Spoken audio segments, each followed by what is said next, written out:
Chinese बहू। Chinese बहू हमारी याद तो है ना आपको?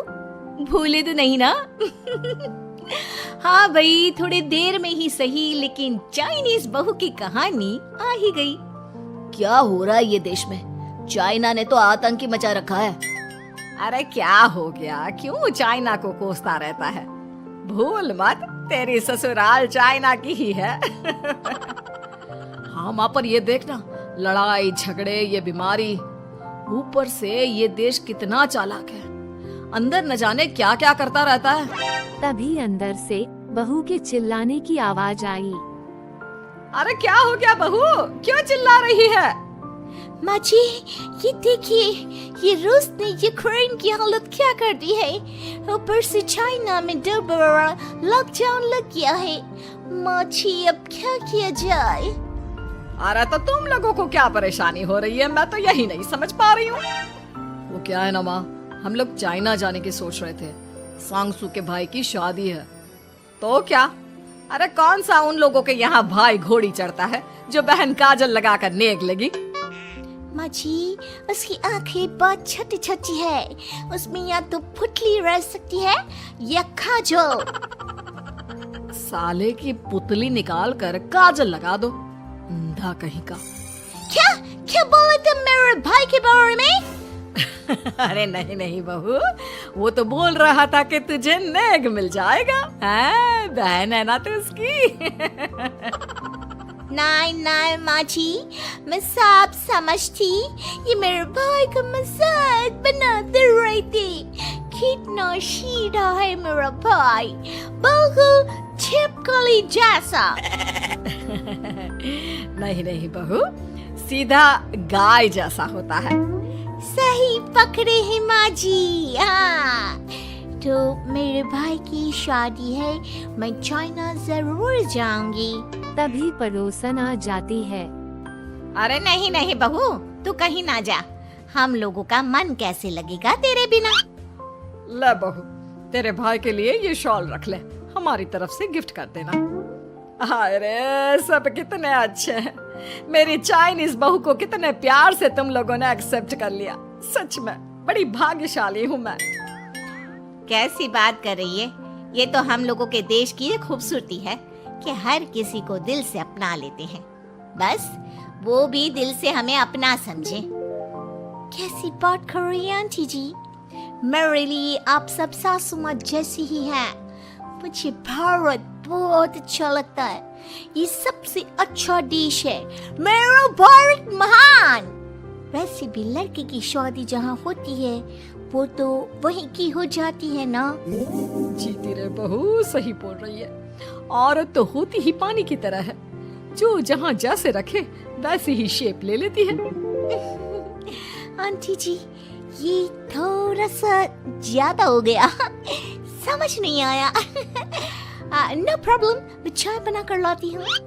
फिर क्या वो दिन भी आ जाता है जब बेटे बहू को चाइना जाना पड़ता है। वहाँ जाकर बहू का भाई कहता है, मेरे बहन आ गए, मेरे बहन आ गए। मैंने सबको बोला कि सब हिंदी में बात करेंगे, नहीं तो बहन नाराज हो जाएगी। थैंक्स बॉय, हिंदी मेरी भाषा है। आप मुझे उसमें बात करना अच्छा लगता है। आपने जीजा जी से मिलो। ओ बहन, तुम अंदर चलो। बहू को अंदर घर में लेकर चले जाते हैं, लेकिन सांशु का पति हुआ तो बेचारा ससुराल के आंगन में अकेले खड़ा रहता है काफी देर तक। जब उसे कोई नहीं पूछता है तब वह घर पर माँ को फोन करता है। हाँ बेटा, पहुँच गए ना कुशल मंगल? हाँ माँ, लेकिन सांगसु पता नहीं कहाँ है। वो तो अंदर गई है, तब से बाहर आई ही नहीं। अरे कैसी बात कर रहा है? तो तू अंदर चला जा, तू बाहर क्यों है? अरे दामाद है तू वहाँ का, उन लोगों ने तुझे बिठाया, चाय पानी कुछ नहीं पूछा? नहीं ना माँ। तभी सामने से सांशु आती है। क्यों आप अभी तक तैयार नहीं हुए? और ये बैग लेकर क्यों कमरे से बाहर आए? इसे वहीं रख देते। कमरा? कौन सा कमरा? अरे कैसी बात कर रही हो? जब से तुम अंदर गई हो मैं बाहर ही तो खड़ा हूँ। बहू को बहुत हैरानी होती है और गुस्सा भी आता है। तभी उसके भाई व माता भी आ जाते हैं। अंदर खाना लग गया है। पहले ये बताओ कि मेरे पति को किसी ने खाना या पानी क्यों नहीं पूछा? वो भारत से ससुराल पहली बार आया है, वो भी मेरे कहने पर। उनकी इज्जत क्यों नहीं की? देख बेटी, तूने जबरदस्ती जिद में शादी की थी तो हम लोगों ने कर दी, लेकिन अब तुम ये सोचो, पूरी चाइना में मैं इस इंडियन को अपना दामाद बताऊं? So sorry. हाँ संगसू, और तुम भी चुप रहना, नहीं तो वो लोग मेरी शादी तोड़ देंगे। ओह, ऐसी बात है।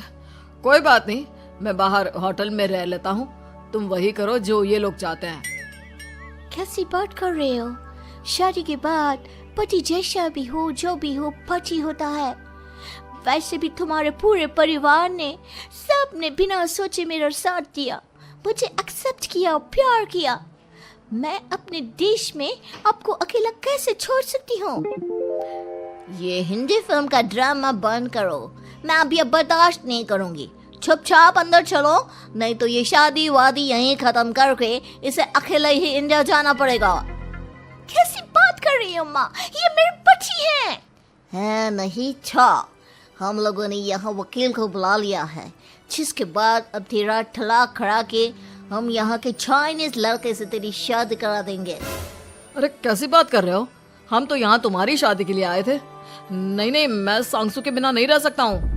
हाई वोल्टेज ड्रामा होने के बाद से ही सारा माहौल खराब हो जाता है कि तभी एक लड़की आती है। मैंने सारा इंतजाम कर दिया है, सांगसू की शादी का मंडप परसों लग जाएगा, तब तक इसके पति को कमरे में बंद कर देते हैं। सभी सांशु के पति का हाथ बांधकर उसे कमरे में बंद कर देते हैं। है, आप लोग मेरे पति के साथ ऐसा नहीं कर सकते हैं।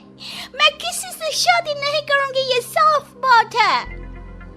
पहले मैं अपनी शादी करूं, फिर तेरी भी शादी करवा दूंगा। सब कुछ तय हो जाता है, भाई की शादी हो जाती है।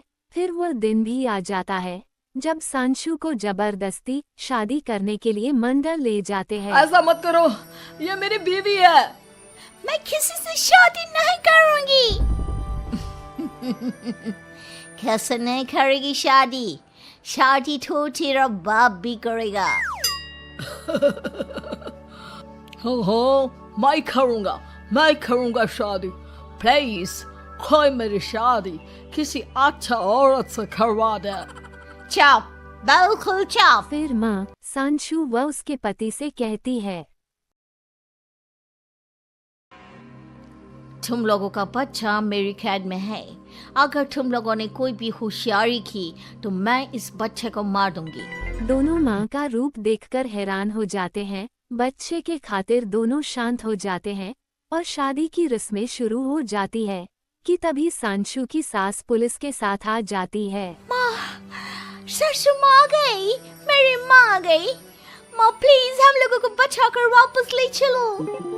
पुलिस सभी को गिरफ्तार कर लेती है। बेटी के बच्चे को मारने की धमकी तो कोई चुड़ैल ही दे सकती है। अरे तो ये चुड़ैल ही तो है। ये सही बोल रहे हैं, ये औरत किसी चुड़ैल से कम नहीं है। तभी उन लोगों का बच्चा भी आकर सांशु के गले लग जाता है। माँ, तू सही समय पर आ गई, लेकिन तुझे कैसे पता चला कि यहाँ ये सब हो रहा है? बेटा, ये चाइनीज लोग ना होते ही धोखेबाज हैं। इन लोगों पर मुझे भरोसा नहीं था, इसलिए मैंने तेरे फोन को हमेशा के लिए मेरे फोन से अटैच कर दिया था, जिससे तेरे आसपास होने वाली सारी बात मैं सुनती रहूं। उस दिन भी मेरी तेरी बात हो रही थी तो तेरा फोन ऑन था, मैं सब समझ गई थी। मुझे माफ कर दो। नहीं, बिल्कुल नहीं। चलिए माँ जी, इंडिया वापस चलते हैं। आज के बाद मैं यहाँ कभी नहीं आऊंगी।